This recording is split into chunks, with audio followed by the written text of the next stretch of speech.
ಶಿವಮೊಗ್ಗ ಷಡಕ್ಷರಿ. ನಾನು ಇವತ್ತು ನಮ್ಮ ಶಿವಮೊಗ್ಗದ ಅಂದರೆ ಮಲೆನಾಡಿನ ಕಂಪನ್ನು ಬಿರ್ತಕ್ಕಂಥ ಶಿವಮೊಗ್ಗ ವಿರೂಪಾಕ್ಷ ಅವರ ಬಗ್ಗೆ ತಿಳ್ಕೊಳ್ತಾ ಹೋಗೋಣ. ಅವರ ಮಾಹಿತಿಯ ಬಗ್ಗೆ, ಅವರ ಹಿನ್ನೆಲೆ ಏನು, ಅವರ ಕುಟುಂಬದ ಬಗ್ಗೆ ತಿಳ್ಕೊಳ್ಳೋಣ. ಅವರು ಯಾವ ಹಿನ್ನೆಲೆಯಿಂದ ಬಂದವರು ಅನ್ನೋದನ್ನು ತಿಳ್ಕೊಳ್ಳೋಣ. ಬಹಳ ಅದ್ಭುತವಾಗಿ ಸರ್ ಹೇಳ್ತಾರೆ, ತಿಳ್ಕೊಳ್ಳೋಣ. ಮತ್ತೆ ನಮ್ಮ ಶಿವಮೊಗ್ಗ ವಿರೂಪಾಕ್ಷರು ತುಂಬಾ ಸರಳ ಜೀವಿ. ಎಷ್ಟು ಸರಳ ಜೀವಿ ಅಂದರೆ ಅವರು ಸ್ಕೂಟಿಯಲ್ಲಿ ಓಡಾಡ್ತಾರೆ, ಮತ್ತೆ ಎಲ್ಲ ಜನರ ಜೊತೆ ಬಹಳ ಸರಳವಾಗಿ ಬೆರೀತಾರೆ. ನಮ್ಮ ಎಲ್ಲರ ಮೆಚ್ಚಿನ ಶಿವಮೊಗ್ಗ ವಿರೂಪಾಕ್ಷರು ಮತ್ತು ಕೈಗಾರಿಕಾ ಉದ್ಯಮಿಗಳಾಗಿದ್ದರಂತೆ ಮತ್ತು ಸ್ವಾತಂತ್ರ್ಯ ಹೋರಾಟಗಾರರಾಗಿದ್ದರಂತೆ. ಅವ್ರ ಬಗ್ಗೆ ನಮಗೆ ಸ್ವಲ್ಪ ಮಾಹಿತಿನ ತಿಳಿಸ್ಕೊಡ್ತೀರಾ? ಹಲೋ, ಎಸ್ ನಮಸ್ಕಾರ. ನಾನು ಶಿವಮೊಗ್ಗ ವಿರೂಪಾಕ್ಷ ಮಾತನಾಡ್ತಾ ಇದ್ದೀನಿ. ನಮ್ಮ ತಂದೆಯವರು ಡಾಕ್ಟರ್ HVB ಗಂಗಾಧರಪ್ಪ ಅಂತೇಳಿ, ನಮ್ಮ ತಾಯಿಯವರು ಶ್ರೀಮತಿ CB ಮಂಜುಳಮ್ಮ ಅಂತೇಳಿ, ಅವರು ಚಿಕ್ಕಮಂಗ್ಳೂರಿನವರು ವೈದ್ಯರಾಗಿದ್ದರು. ಆಮೇಲೆ ರೈಸ್ ಮಿಲ್ಲನ್ನು ರನ್ ಮಾಡ್ತಾಯಿದ್ರು. ಅದ್ಭುತವಾಗಿ ರೈಸ್ ಮಿಲ್ ರನ್ ಆಗ್ತಾಯಿತ್ತು. ತುಂಬ ಜನಕ್ಕೆ ಈ ವಿಚಾರ ಎಲ್ಲ ಗೊತ್ತು. ಶಿವಮೊಗ್ಗ ವಿರೂಪಾಕ್ಷ ಅವ್ರ ತಂದೆಯವರು ವೈದ್ಯರಾಗಿದ್ದರು, ಸ್ವತಂತ್ರ ಹೋರಾಟಗಾರರಾಗಿದ್ದರು ಅಂತ.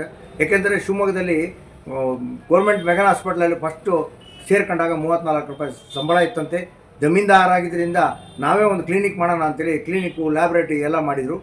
LMPಯನ್ನು ಪಾಸ್ ಮಾಡಿದರು. ವೈದ್ಯರು ಆಗಿ ಕೆಲಸ ಮಾಡಲಿ ಅಂತೇಳಿ ಎಲ್ಲ ಅಣ್ಣ ತಮ್ಮಂದರೆಲ್ಲ ಮಾತಾಡ್ಕೊಂಡಿದ್ರು.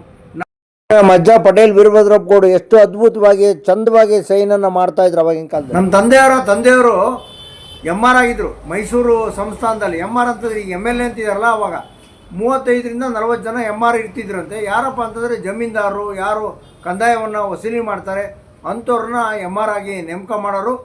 ನಮ್ಮ ಅಜ್ಜನವರು ಸಾರೋಟ್ರಲ್ಲಿ ಬರೋರಂತೆ ಅಲ್ಲಿಂದ. ಆಮೇಲೆ ಜಮೀನ್ದಾರಾಗಿ ಉಳುವವನೇ ಹೊಲದೊಡೆ ಅಂತೇಳಿ 100 ಎಕರೆ ನಮ್ಮದೆಲ್ಲ ಉಳುವವನೇ ಹೊಲದೊಡೆಯನಿಗೆ ಜಮೀನೆಲ್ಲ ಹೋಗ್ಬಿಡ್ತು. ಸ್ವತಂತ್ರ ಹೋರಾಟದಲ್ಲಿ ಭಾಗವಹಿಸ್ತಾರೆ. ಅವರಿಗೆ ಚಿತ್ರದುರ್ಗಕ್ಕೆ ಗಡಿಪಾರ ಆಗುತ್ತೆ. ಚಿತ್ರದುರ್ಗದಾಗ ಒಂದು ಬೆಟ್ಟದಲ್ಲಿ ಅವರು ಆಶ್ರಯವನ್ನು ಪಡಿತಾರೆ. ಅವ್ರ ಕಾಲಿಗೆ ಒಂದು ಗುಂಡು ಬಿದ್ದಿರುತ್ತೆ. ಆ ಗುಂಡು ಬಿದ್ದಿದ್ದು ಅವರು ಸ್ವತಂತ್ರ ಸಿಕ್ಕ ನಂತರ ಅವರು ಶಿವಮೊಗ್ಗಕ್ಕೆ ಬರ್ತಾರೆ. ಅವರು ವೈದ್ಯರಾಗಿದ್ದರು. ಅವರು ಭಾಳ ಫೇಮಸ್ ಆಗಿದ್ದರು. ಎಕ್ಸ್ರೇ ಮಿಷಿನ್ ಇಟ್ಟಿದ್ದರು. ನಮಗೆಲ್ಲ ಅವರೇ ಸ್ಫೂರ್ತಿ. ನಮಗೆಲ್ಲ ಅವರೇ ಎಲ್ಲ ಇದು ಮಾಡೋರು. ದಾನ ಧರ್ಮಗಳನ್ನ ಹೇಗೆ ಮಾಡಬೇಕು, ಏನು ಎತ್ತ ಅಂತೇಳಿ ಅವರು ಭಾಳ ಸೇವೆಯನ್ನು ಸಲ್ಲಿಸ್ಯಾರೆ. ಭಾಳ ತುಂಬ ದುಡಿತಾಯಿದ್ರು. ನಮಗೆಲ್ಲ ವೈದ್ಯರಾಗಿ ಇಟ್ಕೊಂಡು ರಾತ್ರಿ 12 ಗಂಟೆ, 1 ಗಂಟೆ, 2 ಗಂಟೆಗೆಲ್ಲ ಬಂದು ಎಲ್ಲ ಸೇವೆಯನ್ನು ಕೊಡ್ತಾಯಿದ್ರು. ಫೋನ್ ಮಾಡ್ಕೊಂಡು ಬರೋರು. ಆಮೇಲೆ ರೈಸ್ ಮಿಲ್ ಇಟ್ಟಿದ್ದರು. ನೋಡಿ, ಆವಾಗಿನ ಕಾಲದ ಲಾರಿ 3 ಲಾರಿ ಓನರು, 3 ಲಾರಿ ಇತ್ತು. ಅದಕ್ಕಿಂತ ವಿಶೇಷವಾಗಿ ಏನಪ್ಪ ಅಂತಂದರೆ ಕಾರ್ ನೋಡಿ ಹೇಗಿದೆ ಕಾರ್. ಈ ಕಾರಲ್ಲಿ ನಾವೆಲ್ಲ ಹುಡುಗರು ಓಡಾಡ್ತಾ ಇದ್ವಿ. ಪ್ರಿಫರ್ಡ್ ಫೋರ್ಡ್ ಅಂತಾರೆ. ತುಂಬ ಅದ್ಭುತವಾದಂಥ ಫಾರಿನ್ ಕಾರ್ ಇತ್ತು. ಲ್ಯಾಬು ಇತ್ತು. ಲ್ಯಾಬೆಲ್ಲ ನಾವು ಸ್ಕೂಲಿಂದ ಬಂದ ತಕ್ಷಣ ನಾವು ಎಕ್ಸ್ರೇ ಲ್ಯಾಬ್ ಒಳಗೆ ಕೆಲಸವನ್ನು ಮಾಡ್ತಿದ್ವಿ. ಶುಗರನ್ನ ಟೆಸ್ಟ್ ಮಾಡ್ತಿದ್ವಿ, ಬ್ಲಡ್ ಎಲ್ಲ ತೆಗಿತಾ ಇದ್ವಿ. ನಾನು 4ನೇ ಕ್ಲಾಸ್ 5ನೇ ಕ್ಲಾಸ್ ಆದರೂ ನಮಗೆಲ್ಲ ಕೆಲಸಗಳನ್ನ ಹೇಳ್ಕೊಟ್ಟಿದ್ರು. ನಾವೆಲ್ಲ ನಮ್ಮ ತಂದೆಯವರಿಗೆ ಹೆಲ್ಪನ್ನು ಮಾಡ್ತಾಯಿದ್ವಿ. ಅವ್ರ ಆರೋಗ್ಯದಲ್ಲಿ ಏರ್ಪೇರ್ ಆಯಿತು. ಲಕ್ಷಾಂತರ ಜನಕ್ಕೆ ಅವರು ವೈದ್ಯಕೀಯ ಸೇವೆಯನ್ನು ನೀಡಿದ್ದಾರೆ. ಒಂದು ಬಾಕ್ಸ್ ಮಾಡಿ ಇಟ್ಟಿದ್ರು.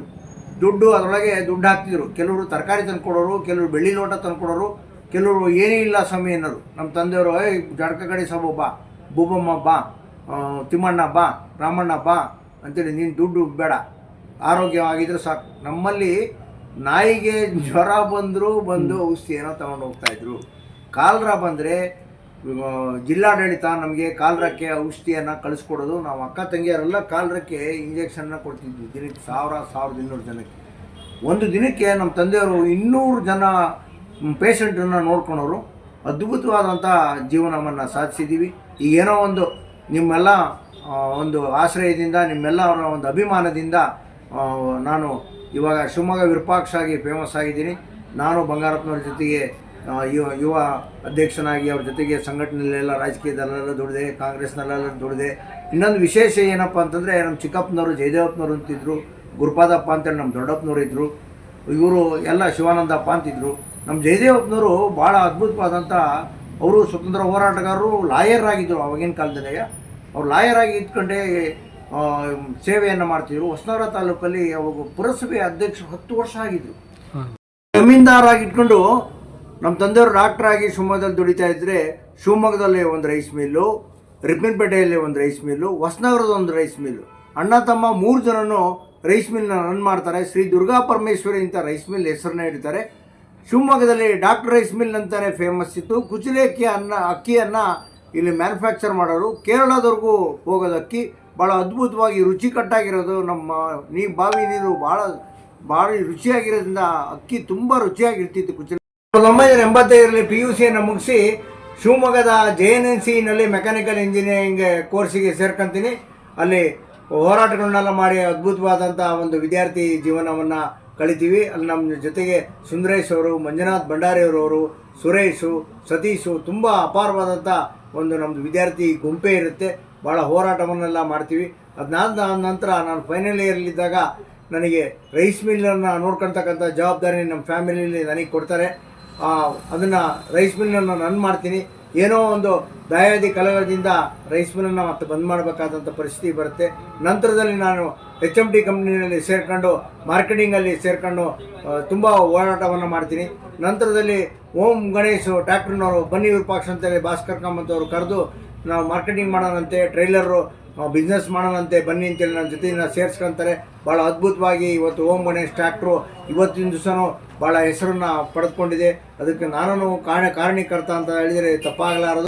ಷಡಾಕ್ಷರಿಯವರು ಶಿವಮೊಗ್ಗದ ಮುತ್ತುಗಳು ಅಂತೇಳಿ ಅದ್ಭುತವಾದಂಥ ಒಂದು ಯೂಟ್ಯೂಬ್ ಪೇಜನ್ನು ಓಪನ್ ಮಾಡಿದ್ದಾರೆ. ನನ್ನ ಹತ್ರ ತುಂಬ ಜನ ಸಾಧಕರ ಬಗ್ಗೆ ಮಾತಾಡಿದರು. ಸ್ವತಂತ್ರ ಹೋರಾಟಗಾರರ ಬಗ್ಗೆ ನಾನು ಇಂಟರ್ವ್ಯೂನ ಮಾಡ್ತಾಯಿದ್ದೀನಿ. ಪಕ್ಷ ಯಾರು ಹೇಳಿದ್ದಾರೆ ಅಂತ ನನಗೆ ಕೇಳಿದರು. ನಾನು 3-4 ಜನದ ಹೆಸರನ್ನು ಹೇಳಿದ್ದೀನಿ. ಅದ್ರ ಜೊತೆಗೆ ಬೇರೆ ಸಾಧಕರದ್ದು ನೀವು ಇಂಟರ್ವ್ಯೂವನ್ನು ಮಾಡಿ ನೀವು ಜನತೆಗೆ ತಿಳಿಸಿ ಯೂಟ್ಯೂಬ್ನಲ್ಲಿ ಹಾಕಿ ಅಂತೇಳಿ ನಾನು ಅವರಿಗೆ ವಿನಂತಿಯನ್ನು ಮಾಡ್ಕೊಂಡಿದ್ದೀನಿ. ಅವರು ಈ ಕೆಲಸವನ್ನು ಅತ್ಯುತ್ತಮವಾಗಿ ನೆರವೇರಿಸ್ತಾ ಇದ್ದಾರೆ. ಯಾವುದೇ ಪ್ರತಿಫಲ ಇಲ್ಲದೆಯೇ ಅವರಿಗೆ ದೇವರು ಒಳ್ಳೆಯದನ್ನು ಮಾಡಲಿ ಅಂತೇಳಿ ಎಲ್ಲ ಹಿರಿಯರ ಪರವಾಗಿ, ಶಿವಮೊಗ್ಗ ಜನತೆ ಪರವಾಗಿ ಕೇಳ್ಕೊತಾ ಇದ್ದೀನಿ. ನಮಸ್ಕಾರ.